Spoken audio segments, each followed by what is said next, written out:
Assalamualaikum warahmatullahi wabarakatuh. Halo semuanya.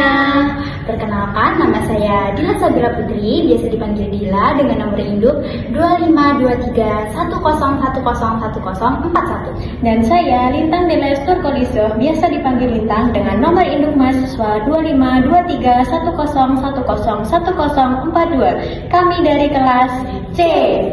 Jadi kami berdua akan menjelaskan mengenai konsep anatomi fisiologi. Jadi teman-teman, untuk memudahkan kita mempelajari anatomi fisiologi, maka telah dipilih dan ditetapkan suatu posisi anatomi, yaitu tubuh dalam posisi tegak, menghadap ke depan, kepala tegak lurus, dengan lengan di sisi dan kedua tangan berada di samping, dengan ibu jari berada di samping atau luar. Selanjutnya, bidang khayal anatomi tubuh manusia terdiri dari 3 bidang utama. Yang pertama, bidang sagital atau median yang membagi tubuh menjadi kanan dan juga kiri. Selanjutnya, ada bidang koronal atau frontal yang membagi tubuh menjadi posisi depan dan juga belakang. Serta bidang transversal atau aksial yang membagi tubuh menjadi bagian atas dan bagian bawah. Selalu ada istilah anatomi berdasarkan posisi anatominya atau memperhatikan garis arah atau yang biasa disebut dengan bidang-bidang imajiner. Antara lain yang pertama ada anterior, yaitu lebih dekat ke depan, ya contohnya ada lambung yang terletak anterior terhadap limpa. Lalu ada medial atau bagian tengah yang biasa disebut dengan bidang median, yaitu ada contohnya jari manis yang medial terhadap jari jempol. Lalu yang ketiga ada superior atau bagian atas, contohnya ada mulut yang superior terhadap dagu. Lalu ada dextra atau biasa disebut dengan bagian kanan. Lalu ada ventral, yaitu bagian depan ruas tulang belakang. Lalu ada internal atau bagian dalam, ada proksimal yang lebih dekat dengan pangkal tubuh atau yang mendekati batang tubuh, yaitu contohnya ada siku yang terletak proksimal terhadap telapak tangan. Lalu ada superficial, yaitu dangkal atau lebih dekat ke permukaan. Ada contohnya itu otot kaki yang superficial terhadap tulangnya. Lalu ada horizontal atau bidang datar. Lalu ada posterior atau lebih dekat ke belakang, contohnya jantung terletak posterior terhadap tulang rusuk. Lalu ada transversal, yaitu potongan yang melintang. Lalu ada lateral, yaitu bagian samping yang menjauhi bidang median, yaitu contohnya telinga yang terletak lateral terhadap mata. Lalu ada inferior, yaitu bagian bawah, contohnya ada pusar yang terletak inferior terhadap payudara. Lalu ada sinistra atau bagian kiri. Lalu ada dorsal atau bagian belakang ruas tulang belakang. Lalu ada eksterna atau disebut dengan bagian luar. Baik, di sini saya akan lanjutkan, yaitu bagian distal atau yang disebut dengan ujung atau yang menjauhi batang tubuh. Contohnya yaitu pergelangan tangan yang terletak distal terhadap siku. Dan yang selanjutnya yaitu ada perifer yang disebut dengan pinggir atau yang disebut dengan tepi. Dan visceral yaitu lapisan dalam, dan profunda yaitu lebih dalam atau lebih jauh dari permukaan. Contohnya yaitu tulang hasta dan tulang pengumpil yang terletak lebih profunda dari otot lengan bawah. Dan vertikal yaitu bidang yang tegak, sedangkan longitudinal yaitu potongan yang memanjang, sedangkan sentral yaitu bagian tengah, dan ascendent yaitu bagian yang naik, dan descendant yaitu merupakan bagian yang turun, dan kranial merupakan bagian kepala, dan caudal merupakan bagian ekor, dan palmar yaitu anggota gerak atas, dan plantar yaitu anggota gerak bawah, dan ulna yaitu tulang hasta, dan radial yaitu adalah tulang pengumpil, sedangkan tibial yaitu tulang kering, dan fibular yang terakhir yaitu adalah tulang betis. Yang selanjutnya ada posisi anatomi. Yang pertama ada posisi anatomi atau posisi berdiri. Pada posisi ini tubuh lurus, lalu dalam posisi berdiri, dan mata memandang lurus ke depan. Selanjutnya telapak tangan menggantung di sisi samping dan menghadap ke depan. Untuk telapak kaki menuju ke depan, lalu untuk tungkai kaki rapat secara sempurna. Selanjutnya yang kedua ada gerakan supine atau terlentang. Pada posisi ini, posisi berbaring, lalu menghadap ke atas.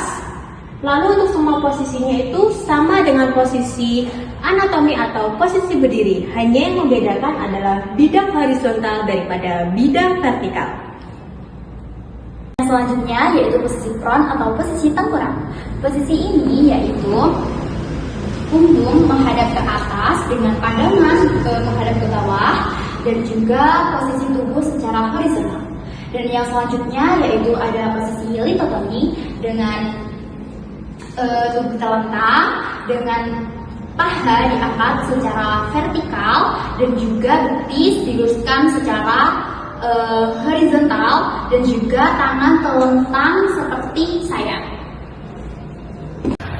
Selanjutnya ada arah gerakan. Yang pertama fleksi, selanjutnya ada ekstensi, selanjutnya ada adduksi, selanjutnya ada abduksi, lalu ada rotasi, selanjutnya ada sirkumduksi, yaitu gerakan gabungan antara fleksi, ekstensi, adduksi, dan abduksi.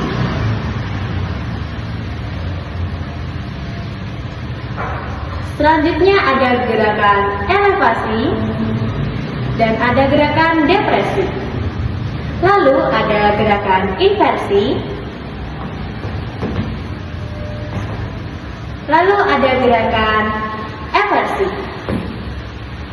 Lalu ada gerakan supinasi. Ada gerakan pronasi. Ada gerakan endorotasi. Lalu yang terakhir ada gerakan eksorotasi. Baik, di sini saya akan menjelaskan tentang sumbu atau aksis gerakan. Yang pertama yaitu aksis sagital atau yang disebut garis yang memotong bidang gerak sagital dengan bidang gerak transversal. Lalu yang kedua ada aksis transversal, yaitu garis yang memotong bidang gerak frontal dengan bidang gerak transversal. Lalu yang terakhir ada aksis longitudinal, yaitu garis yang memotong bidang gerak median dan frontal dan berjalan dari atas ke bawah. Selanjutnya kami akan menjelaskan mengenai rongga-rongga dalam tubuh manusia. Terdapat beberapa rongga dalam struktur anatomi manusia, yaitu yang terdapat pada kepala dan juga terdapat pada badan. Yang pertama kami akan menjelaskan dulu mengenai rongga yang terdapat dalam kepala. Yang pertama ada rongga tengkorak yang isinya itu meliputi otak besar, otak kecil, dan batang otak. Dan yang selanjutnya ada rongga mata yang isinya yaitu bola mata. Lalu ada rongga hidung yang isinya meliputi tempat lewatnya udara pernapasan. Dan yang selanjutnya yaitu ada rongga mulut yang isinya yaitu lidah dan juga gigi. Lalu ada rongga telinga tengah yang isinya itu berupa tulang-tulang pendengaran atau biasanya itu ada malleus, incus, dan stapes. Lalu yang kedua ada rongga yang terdapat pada badan. Yang pertama ada rongga dada yang isinya itu meliputi jantung, paru-paru, pembuluh darah aorta, pembuluh darah vena cava, arteri, dan vena pulmonalis. Lalu ada trakea, bronkus, dan ada esofagus. Dan yang selanjutnya yaitu rongga perut yang isinya yaitu meliputi lambung, usus halus, usus besar, dan juga limpa, hati, ginjal. Lalu juga ada kelenjar pankreas. Lalu yang terakhir ada rongga panggul yang isinya itu meliputi kandung kemih, rektum.